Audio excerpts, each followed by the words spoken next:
السلام علیکم۔ کراچی ایئرپورٹ پر دو پروازوں سے پرندے ٹکرانے کے واقعات، پرندے کی باقیات انجن سے مل گئی، لوگوں میں خوف و ہراس۔ کیا آپ حالات حاضرہ سے آگاہی حاصل کرنا چاہتے ہیں؟ خبر کے پیچھے چھپے اصل حقائق جاننا چاہتے ہیں تو ابھی سبسکرائب کیجئے جلمل پاکستان کو اور ساتھ ہی گھنٹی کے نشان پر کلک کر دیں۔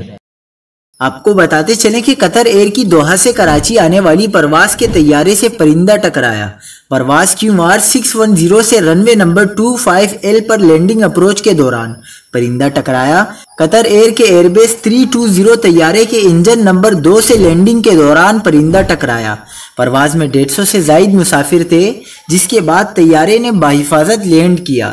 ایویشن ذرائع کا کہنا ہے کہ ٹکرانے والے پرندے کی باقیات طیارے کے انجن نمبر 2 کے اندر سے ملی۔ بعد ازاں کراچی سے دوحہ کے لیے پرواز QMR 611 کے طور پر وہی طیارہ روانہ ہوا۔ دوسری جانب PIA کی سکر کراچی کی پرواز PK 537 سے بھی پرندہ ٹکرایا۔ اس دوران ATR طیارہ 2500 فٹ کی بلندی پر لینڈنگ اپروچ پر تھا۔ پرندے ٹکرانے کے واقعات کے بعد سول ایویشن اتھارٹی نے کراچی ایئرپورٹ پر لینڈنگ اور ٹیک آف کے دوران احتیاط برتنے کی ہدایات جاری کر دی ہیں۔